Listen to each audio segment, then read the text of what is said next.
We are now in our new series called From Mission Field to Mission Force. Bakit ito yung natin, ito yung series natin? Kasi we're gonna celebrate, this year is the 40th year of our church, Victory. And ang goal natin sa series na to for the next 6 weeks is to go back to the humble beginnings of our church, of our movement. And we will see there that we will recall the principles that help us in the past 40 years na mai-impart natin to the next 40 years, for the next 40 years of our lives as a church sa next generation natin. So, marami nangyari, but i-recall lang natin yung mga principles na nagpatatag sa atin bilang church. Alright? And today, we're going to talk about the motive of our church. Sabihin nyo nga, motive. Okay, ano ba yung motive mo? Ano ba yung motive natin as a church? And I like it because our church motive, there's a motive sa church natin. And that is to honor God. And I really appreciate our church. Yun talaga yung first motivation natin, is to honor God. Since nyo dito, naabotan nyo ba yung, di ba tayo, honor God, make disciples na tayo, di ba? Mission vision natin. Naalala niyo yung mahabang version? Sino sa inyo dito naalala niyo yung mahabang version? Honor God, make disciples by planting churches. Yeah, basta mahaba yun di ba? Meron pang missions, ganan-ganan. Okay, napaghahalata, no? Na bago lahat tayo. Okay. But, honor God pa rin simula nun, di ba, Ate Beck? Honor God pa rin yun. I was a high school student when I joined the church, and one thing that I really like about this church is, hindi tayo perfect, guys. Walang perfect na church. Tingnan mo yung katabi mo. Sabi mo, perfect ka? Diba? Church tayo So, this is a church for imperfect people. So, walang perfect dito. But tayo, we are dedicated to honor God. And that is our first motivation. And speaking of motivation, ako, kwento ko lang quickly, nung pumunta ako sa church, dalawa lang yung motivation ko. Magka-girlfriend at rock music. Okay. So, na-invite na kasi ako dati sa mga malilit na churches. And yung mga churches doon, nagulat kasi ako. Maganda naman yung music nila, solemn, sobrang talagang parang umaangat ka na sa lupa. Yung ganung level, na sobrang hinihele ka. Pero pagpasok ko sa Victory, I got saved when I was in high school, 17 years old, in Victory, Los Baños. And pagpasok ko doon, rock-rockan agad. Diba? Into rock music ako noon. Talaga yung drums, parang mapupunit na yung snare, mga ganon. Ganon kalupit. Sabi ko, okay to ang cool nito Cool to? Hindi, joke lang. Cool to. Yan, sabi ko. So, kasi nanibago ko Tapos pagtingin ko, ang daming beautiful, di ba? So, ang daming mga ates, kuyas. Naniwala ko maraming magaganda sa church natin. Ay, parang hindi kayo yung mga lalaki, yeah. Naniwala ba kayo maraming magaganda sa church natin? Marami bang pogi sa church natin? Okay. Parang di kayo confident. Okay. Beauty is in the eye of the beholder naman. But you know what? Through the years, God changed or redeemed my motivation. So, of course, I married the most beautiful wife in the world. Okay. And also, I embraced na, alam mo yun, pwede pala na hindi lang sa melody yung worship, but I enjoy powerful worship songs now. Okay? Na, alam mo yon, wala naman sa drums yan, wala sa ano. Okay, nung men's camp nga natin, meron tayong soundtrack, di ba? Naalala niyo yun, men's camp? Di ba? Seventh day slumber. So, ang galing nung banda na yon. So, talagang rock-rockan, metal na worship. Our great is our God. Ganon siya. So, anyways. So, this is my church. Ayan. So, but the question for us, as we go back sa ating yung mga principles na nagpatatag sa atin as a church, ano ba dapat yung greatest motivation natin? What is our motivation? Balikan natin yung motivation natin. As I said earlier, that is to honor God. Not just as victory. Ano ba dapat yung motivation natin as Christians? Okay? Let's all stand in reverence to God's Word. And then we're going to read from Psalm 145, verse 1 to 4. All right? It says here, I extol you, my God and King, and bless your name forever and ever. Every day I will bless you and praise your name forever and ever. Great is the Lord and greatly to be praised. Of his greatness is unsearchable. One generation shall commend your works to another and shall declare your mighty acts. Let's pray. Lord, thank you, God, for today. I pray, God, that you will bring us back to the principles, Lord God, na nagpatatag sa amin. Hindi lang bilang church, Lord, but bilang mga Kristiyano, Lord. God, I pray that you will open our hearts, open our minds, Lord God. Minister to us this morning. Anoint the preaching of your word in Jesus' name. Amen. Amen. All right, you can be seated.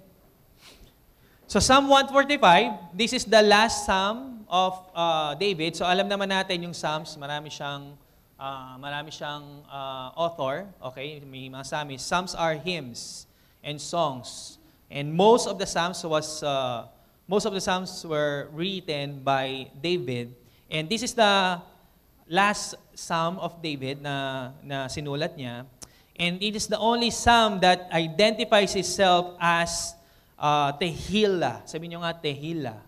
Okay, Tehillah, which means a hymn of glory and praise. So mapapansin niyo, pag binasa niyo yung ibang Psalms ni David, more of his lamentations, prayers, and requests. But this Psalm 145, siguro nga dahil last na, ano siya, ito yung Psalm na puro praises kay Lord. Okay? So mapapansin natin, pag binasa natin yung Psalms, it's all about praises and honoring the Lord. And that is our motivation as a church. As I said earlier, our motivation is to honor God. Okay? That's my main point for us already this morning, to honor God. Sa lahat ng bagay na gagawin natin, ang unang goal po natin ay to honor God. Bakit ka nagpupunta sa church? Anong motivation mo to go to church? Not because of people, not because of music, but because you want to honor God. Bakit ka nagbabasa ng Bible? Bakit ka nag-aaral ng salita ng Panginoon? Bakit mo ginagawa yung small group? Why do you do one-to-one discipleship? It's because ang motivation natin is to honor God. Why are we staying in this church? And why do we need to do things for the Lord? Going back is to honor God. Amen po ba? So, let's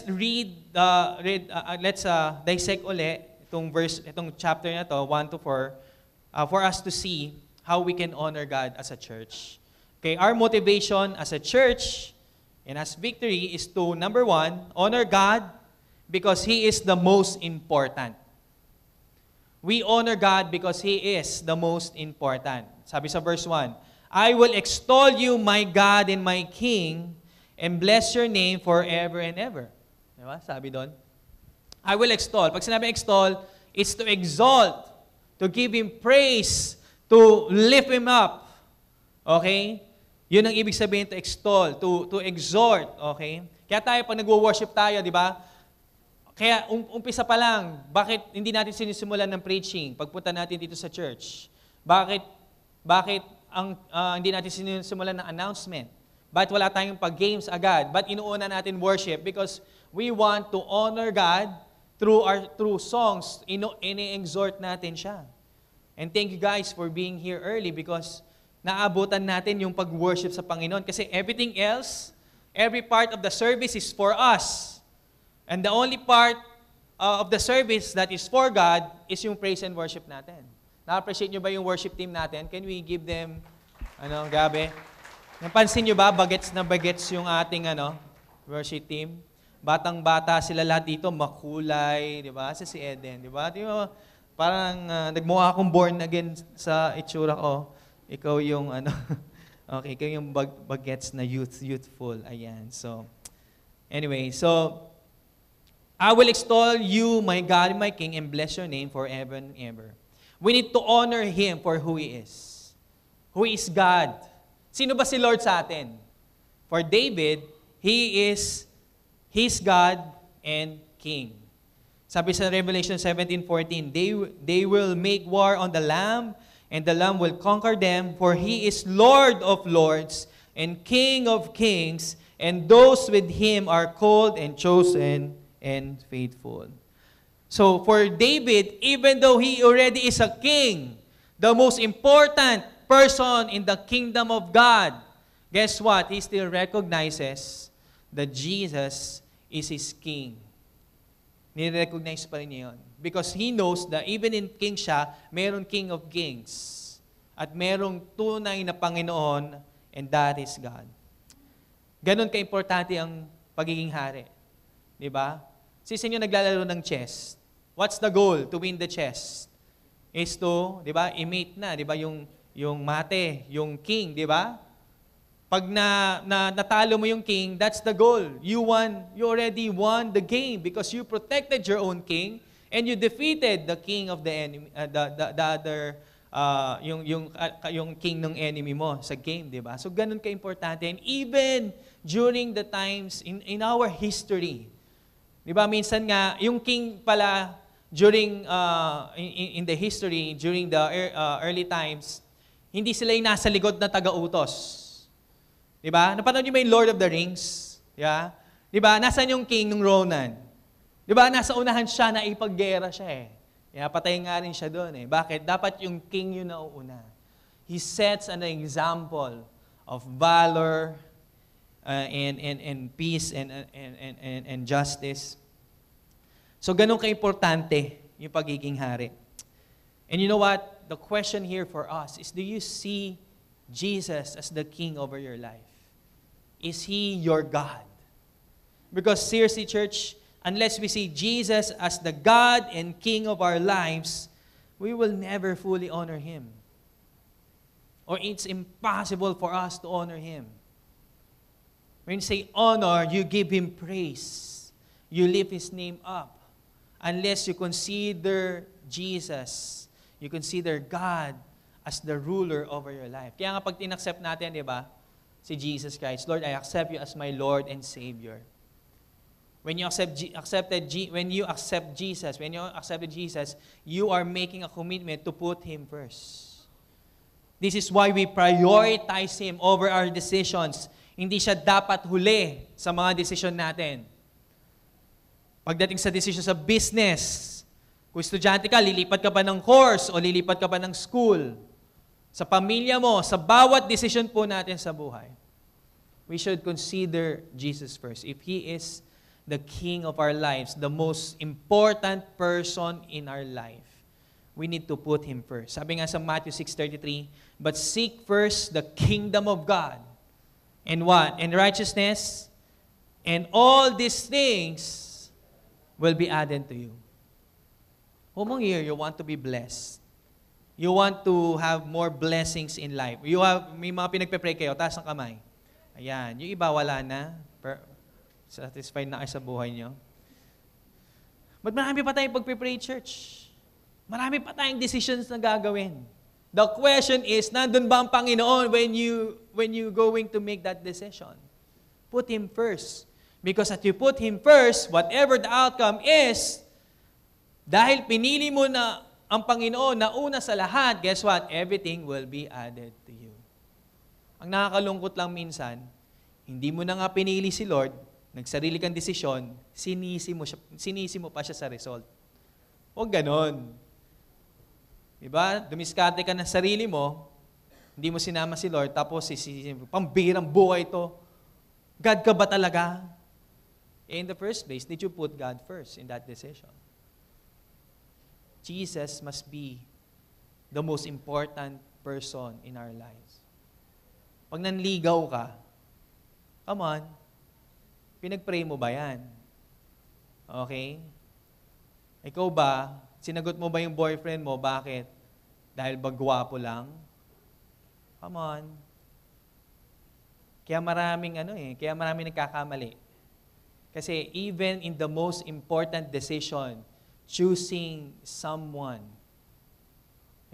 for you to be with for the rest of your life, you need to put God first. I'm not here to, condemn us or to shame us, no. I also made that decision before. I made the decision, I had a relationship na sinadya ko po wala ang Panginoon. Come on. Nawala ako sa church. Nasira ko yung buhay nung ex-girlfriend ko. I mean, oh man. And I repented before the Lord. Lord, I'm sorry. I made a mistake. And I had to apologize dun sa ex ko. I'm sorry. Ang dami kong mali. Bakit? Lahat ng ginawa ko, wala si Lord dun eh. And I promised to God, Lord, the next person I'm gonna court, I'm gonna make sure na nandun ka sa picture. And true enough, I put God in my relationships. And then, doon na po. Kaya nakilala ko po si Joey because God was already there. And I'm so blessed that I married my crush. Next, may ganun And yeah, we have kids now. That's the most important thing that we can do, to honor God in our relationship. To honor God because He is the most important. Number 2, honor God every day. We need to honor God every day. Sabi sa verse 2, sabi doon, every day, I will bless you. Ayan na po. Sinulat ko lang doon. Every day, I will bless you and praise your name forever and ever. We honor God not only on Sundays, church.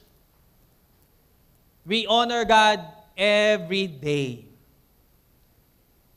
Hindi dagdag langit points ang pagsimba ng linggo. Okay? Tapos, Monday, Tuesday, Wednesday, Thursday, Friday, Saturday, demonyo ka na uli. Pagdating ng Sabado, 0 langit points ka na, magcha-church ka na uli, madadagdagan yung langit points mo. Hindi po totoo yun. We need to honor God every day. So what do I mean by that? That we need to honor God, it should be our lifestyle. Honoring God should be our lifestyle.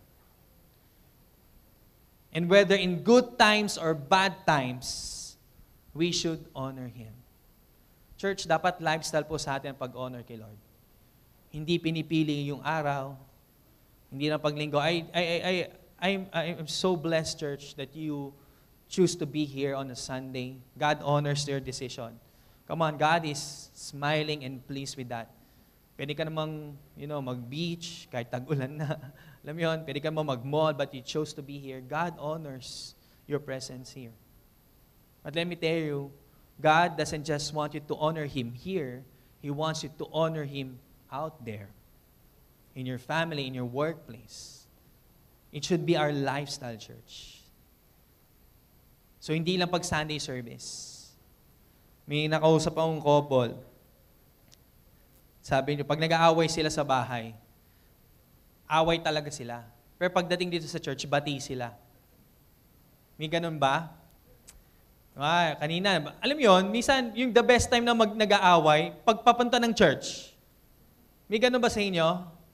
Yung parang nagbabangayan kayo ng asawa mo, talagang, yung anak mo, talagang may yung sapatos nyo, paglabas nyo sa baba, paglakad nyo, talaga naman, hi. Hello, churchmate. Hello. How's your day? Anointed. Praise the Lord.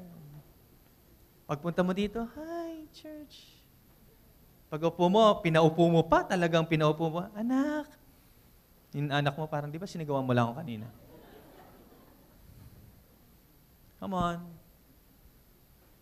Do you still honor God in your homes? And then sabi ko doon sa friend ko, sana, kung sweet siya dito sa church, sweet na siya after. Di ba? Hindi eh. Sweet lang siya dito. Pagbaba nila, nagtataray na uli. Di ba? Man, wag tayong ganun. We should not be doing that. Mababurn out lang kayo. If we're just doing this for a face, we will get burned out. If you go here to church, you want to honor God here, honor God out there. Must now honor si Lord. Kailan kayo gusto i-meet ni Lord? Hindi dito. Gusto kayo i-meet ni Lord, papunta dito, sa bahay nyo, at sa trabaho nyo. Doon kayo gusto i-meet ni Lord. Kapag meron kang pasaway na boss, kapag meron kang bad boss, sinisigawan ka, tinatarayan ka, how do you honor God there? God wants you to meet there. Amen? How do you honor God in your relationships? How do you honor God in your finances? Nag-tithes na ako, okay na ako, wawal, dasing ko na yung 90%. No. God still wants you to manage your finances even if you have given your tithes and offering to the church. Hindi pagpunta mo doon, bili ka na lang ng bili. Come on. Yung puro sapatos binibili mo, wala ka nang binibili para sa anak mo. Come on. Kasi ganun sinabi sa akin. Na-hurt ako, pero totoo eh. And Joey corrected me. Ang dami mong binibili para sa iyo. Pero yung mga anak mo, hindi mo nabibilhan. Man, that really, minsan di ba, hindi natin namamalayan. Because, may extra money naman eh. Let's buy this. Ako naman. Ang dami ko na ginagawa. Mga kalalakihan, ako naman ngayon. Ang dami ko na ginasa sa inyo, ako naman. Pero hindi eh. You have to be sensitive. You need to honor God in your finances. Hindi lang siya na-honor pag nagbibigay tayo ng tithes. Na-honor din siya anong ginagawa mo sa money mo after you tithes. Come on. Gastos ka lang ba ng gastos? Our goal is for us na may utang dito. We will pray na maging debt-free tayo. Come on, church. Amen. Alam ko sa mga businesses, malalaki, million pa yung utang. Let's pray that God will really provide. That God will provide for us to be debt-free. But I believe that there's a call for us today that if we're gonna honor God every day, that includes how you manage your money. Amen po ba? Magandang pakinggan to eh. But alam niyo talaga yung struggle natin when honoring God? Isa lang naman eh. Consistency. Right? Consistency. But let me tell you, church, we don't have to be perfect. We just have to be consistent in honoring God. Magkakamali pa rin naman tayo eh. Magkakaroon pa rin tayo ng mistakes. Masisigawan mo pa rin yung asawa mo. Masisigawan mo pa rin yung aso mo. Matatadyakan mo pa rin yung aso mo. Hindi tayo perfect. Magkakamali pa rin tayo. Si Sanito magkakamali pa rin. Tingin nyo magkakamali pa rin kayo. Taas ng kamay. Yung mga di nagtaas ng kamay, perfect na kayo? Gusto nyo nang kunin ni Lord? Joke lang. Lahat tayo magkakamali pa rin, church. Pero God is not looking for perfect people. He is looking for people who consistently honoring Him.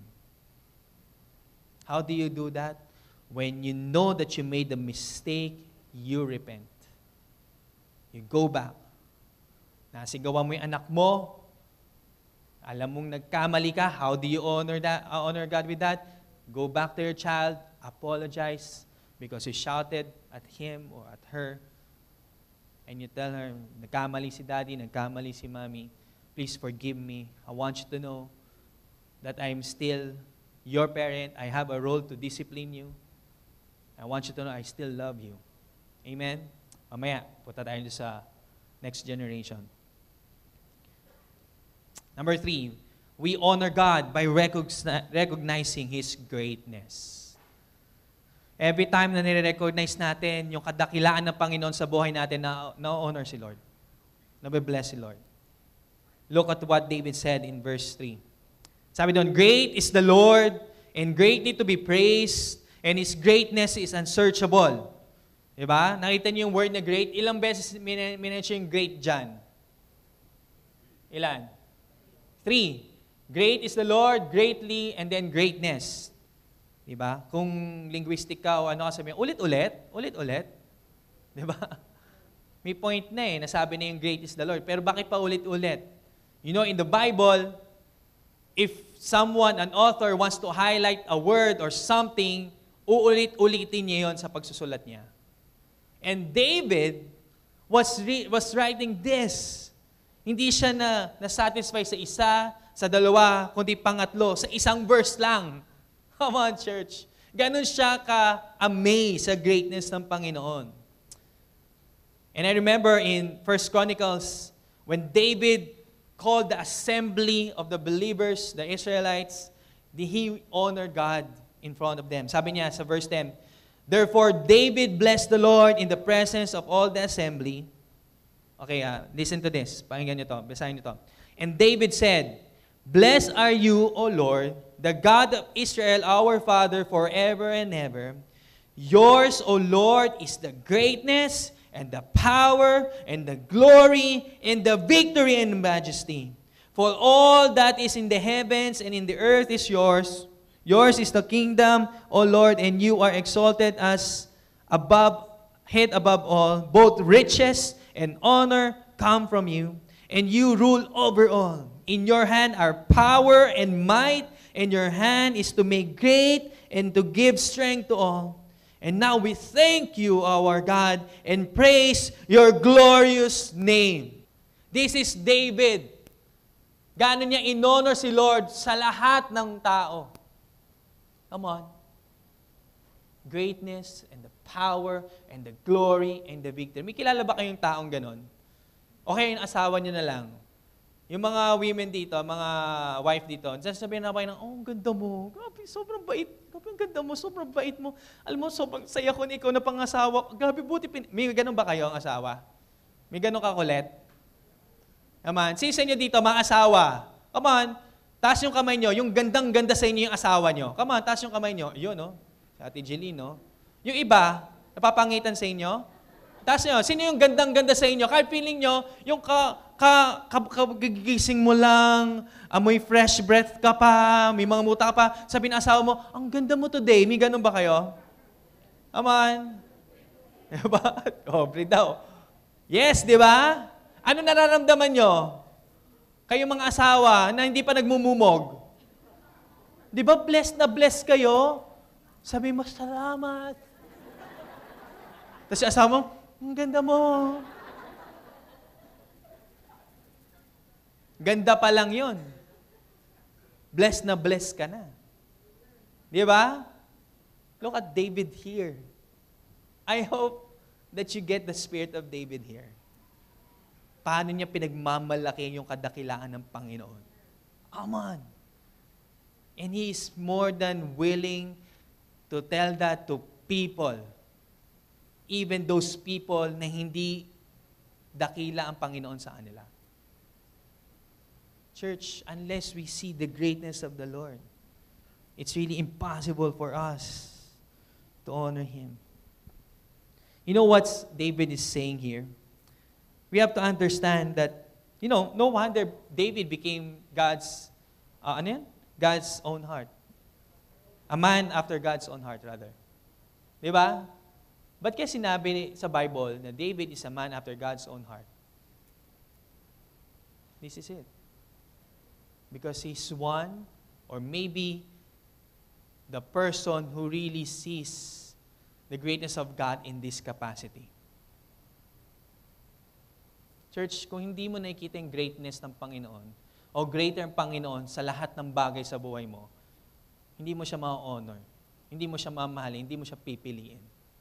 Just like when I was, alam mo yun, taling-tali ako dun sa Nokia 7110 ko dati. Lahat nandun, mga saved messages.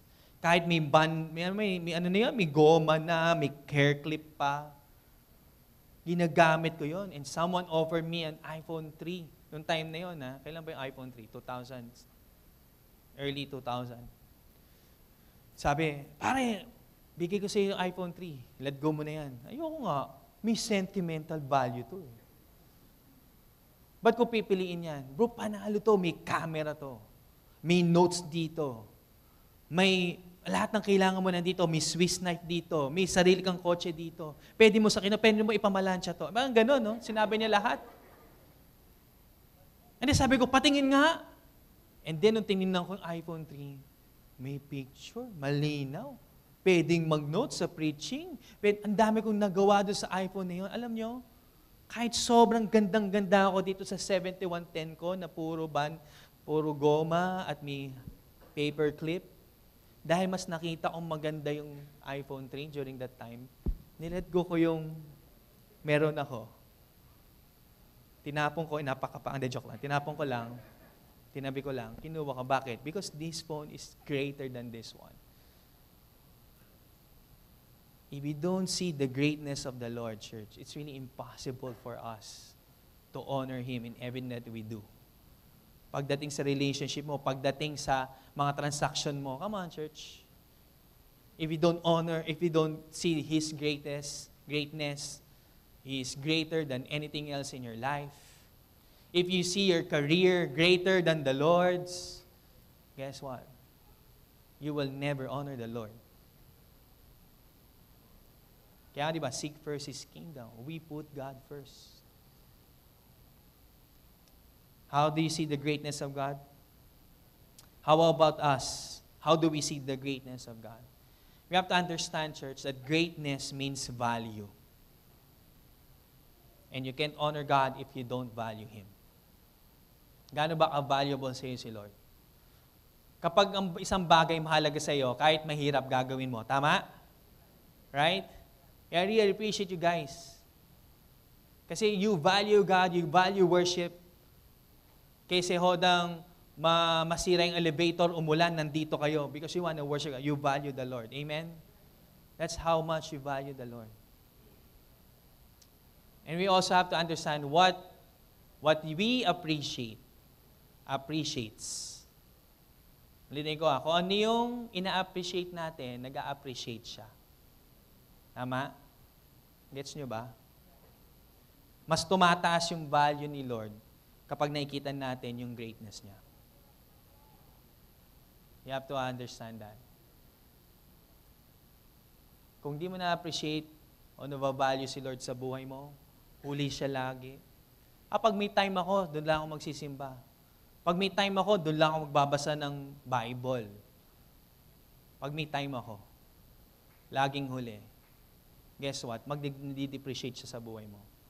Pero the more you appreciate the value, the greatness of the Lord, mas tumataas yung value niya sa buhay mo, mas nagkakaroon ka ng freedom, ng peace, and security sa buhay mo. Because you are developing the dependency on Him. Amen? And God knows the best for us, church. God knows the best for your marriage, what's best for your family, what's best for your job, for your career. So what are we doing?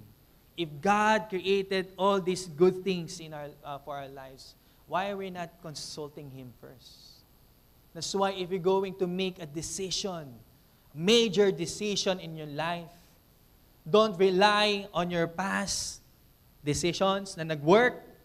Minsan, hindi yon yung gusto ni Lord na gawin sa'yo. Even if it's impractical, even if it doesn't make sense, we need to consult God first because that's how we honor God. Lord, anong masasabi mo dito? Lord, mamaya magla-lunch kami. Ano ba? Jollibee o McDo? Ay, mga ganun. Why not, di ba? Sabihin ni Lord, McDo. So, joke lang. In every decision, church. And lastly, we honor God by telling the next generation about Him. We honor God by telling and imparting to the next generation the greatness of God. Sabi sa Acts verse 4, sabi doon sa verse 4, one generation shall commend your works to another. Sino yung generation na yon? Tayo, na naka-experience ng greatness ng Panginoon, na namubuhay, na may lifestyle na pinupuri siya, we should tell the works of the Lord to the next generation and shall declare your mighty acts. We honor God, church, by imparting His greatness to our kids. How many parents do we have here? Parents po, kahit matanda na yung mga ano nyo. Come on. Good. You know, the best mana o pamana na mabibigay natin sa mga anak natin is kung ma-impart natin yung greatness ng Panginoon sa buhay natin na kaya din gawin ng Panginoon sa kanila. The question is, eto, sa mga parents, do your kids see that you are honoring God at home? Come on. Paano mo ipapasa yung pag-honor mo kay Lord kung sa bahay hindi nila nakikita? Are we here, church? You know why some kids hate going to church? I mean, this is based on survey and based on people na kaibigan ko. And some of them, anak pa ng ministers, missionaries. Why do they hate church? Isa lang yung sinasabi nila. Inconsistency ng parents nila. Come on. Are we here? That's why I was saying earlier, we need to be consistent in honoring God even at home. Sinasabihan mo yung mga anak mo, i-honor si Lord, mag-pray, mag-devotion, mag-grow, pero sa bahay, ikaw yung unang nagsisimula ng bisyo. Ikaw yung maalaklak ka, kung maapagyosi ka, walang bukas. Come on. Alala kong tatay ko dati, pinagbabawalan niya ako magyosi. Huwag kang magyosi, masama sa kalusugan yan. Eto, sindi mo ko. Ako pa yung gagano, no, sa kalan namin. Pag sindi ko, opa, parang ako. Ano kaya yun, di ba? Lagi kayo nagsisigawan mag-asawa. I mean, di naman tayo perfect, right? May mga times, come on. O ako lang yun. Minsan, tumataas yung tone namin ni Joey. Pag meron kaming passionate discussion, dahil passionate nga yung conversation namin ni Joey, I really, as a dad, I have to go down and say, so, anak, sorry. Daddy shouted at mommy. I didn't mean that. That was wrong. I'm sorry about that. And sa mata ng anak ko at sa puso ng anak ko, alam niya na sincere ako doon. Come on. And then someday, pag siya naman yung nagkaasawa,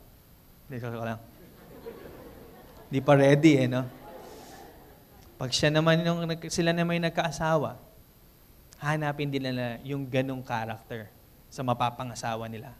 I want to have a husband who honors the Lord just like my dad. Come on, are we here? Or maybe, wala ka na anak na bata, medyo nasa dalaga, teenager na yung mga anak mo, o nagtatrabaho na. It's never too late. It's never too late. When you're at home, kasama mo sila, honor the Lord with everything that you do. Hindi lang niya nakikita sa pagsimba-simba natin. That's good. Pagbabasa ng Bible, that's great. Pero makikita yan the way we talk to them, the way we treat them, the way we process life with them. How do you process life with them? If they have questions, if they see that there's something wrong in the society and you are there to process it with them. That's honoring God at home. Eto pa. Isang way para makita ng mga anak natin na in-honor natin si Lord, marunong tayong magpatawad. Mabilis tayong magpatawad. Sa bahay namin, kapag nagkamali kami ni Joey, nag-uunahan kami mag-sorry. Yun yung rule namin. Nagkasigawan kami, nagkasagutan kami, may tension kami, may passionate conversation kami. Marirealize namin parang naliguan kami ng kagisingan. Ay, kamali ako. Sorry. Sorry, I shouted at you. Sorry, I said this thing. Sorry, I didn't mean to say that. Nag-uunahan kami mag-sorry. At kita ng anak namin yun. Wow, my parents are honoring God by forgiving each other. Kaya church, huwag kang magtataka kung yung mga anak mo, 'di ba? Maging unggoy. Dahil ibig sabihin lang nun, may mas malaking unggoy sa bahay niyo. Right? 'Di ba may kasabihan dati, ano 'yan? Ang nakikita ng bata, ano 'yan? Ay nagiging tama. Naalala niyo 'yun? Lahat, sa mata ng bata, ang mali ay nagiging tama. Right? Totoo yan eh. Let's honor God at home. Amen? Don't expect your kids to grow in the ways of the Lord if you don't honor the Lord at home. We need to remember that, church. Parents, our lifestyle of honoring God is the best impartation we can do to our children. Amen? In our church, for the past 40 years, isa lang yung motivation to honor God. And that should be also our lifestyle. That should also how we should live our lives as follower of Christ. So my main point for this morning is this. Our greatest motivation is to honor God in everything. Honor God in everything. That was the motivation of our church from the beginning, and that should be our motivation as Christians to honor God in everything. Amen.